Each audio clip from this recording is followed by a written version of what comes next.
Hello, today we're going to talk about my Yamaha VMAX HPDI two-stroke, the motor I used to have on my Skeeter ZX 190. So the first major problem I ever had with my Yamaha VMAX was the trim motor went out. So the shop I took it to try to rebuild it, it lasted for a couple months and then it went out again. That bill cost me $296.57, but they ended up replacing it with a brand new trim motor because the one they rebuilt didn't work, so they took the bill for the new one. So that was pretty cool. I did get a new trim motor after that. So I ran that new trim motor after the rebuilt one failed for a couple years, and then the trim motor went out again. So I was down fishing a tournament in South Carolina, and I took it to a shop down there, and they replaced the trim motor with a brand new Yamaha trim motor, and the bill ended up costing me $718.42. So I went through two trim motors after they tried to rebuild the factory one while owning my Yamaha VMAX.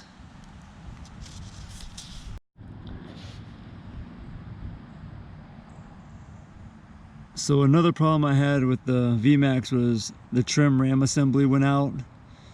So the ramrod caps backed out, the ramrods got bent, so we had to replace all that, and that was a $367.84 bill. While I was there, I did the maintenance, so I got the water pump kit, bushings, spacians and washers, fluid, water fuel separator, trim sender, cam, and all the labor. I also had to get my aerator replaced. That's like $35, nickel and dime. But all that maintenance during the time of the ramrod assembly going out ended up costing me $1,198.10. So the only thing not maintenance on the motor or part of that trim ram assembly failure is the aerator, which was $35. So still $1,000 bill accrued.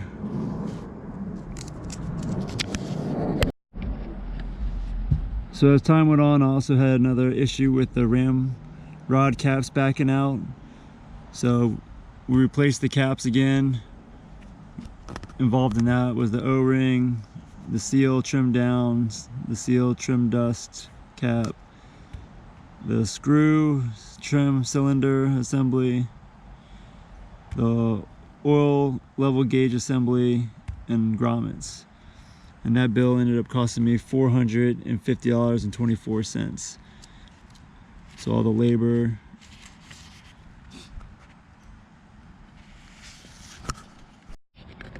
So if you're ever just running your motor, running down the river where there's debris, anything you can hit, this is just kind of an accident, self-inflicted wound. You may ruin your lower unit. So I went through a couple of lower units on this motor. This particular instance cost me $3,115.39. That will cover everything involved in replacing the lower unit. So as my motor got older, it started having electrical issues and issues they couldn't figure out at the shops, the multiple shops I took it to. One shop didn't get this right. They sent out my fuel pump, the injectors, a rebuild kit. That cost me $871.43, which did not fix anything. So that can show you that the shops don't always get it right, and I still had to pay for it. So I never went back. So this is the shop printout that they gave me during the ramrod cap replacement.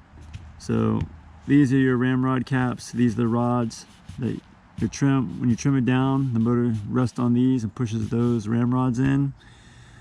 But if you own this motor or buying a used one, get the tool to make sure these caps always stay tight, because that is expensive replacing that whole assembly when they break. Here's a diagram of the trim motor. It's pretty simple to replace. Just got the power wires bolting on the trim assembly. The problem is it usually goes out at the worst times when you just need to get it fixed. So taking it to the shop is usually the easiest answer to fixing your problems, but not too hard of a job if you're mechanically inclined. So the biggest problem I had with my 2006 VMAX was the trim motor, and I had the ramrod problem twice. So maybe it was a factory defect in the housing causing those caps to back out. It seems like the trim motor on the Yamaha VMAX for that 2006 seemed to be an issue. I don't know if they've gotten that problem fixed, but that's the issues I had. Thanks for watching. Please like and subscribe. Stay tuned for more videos.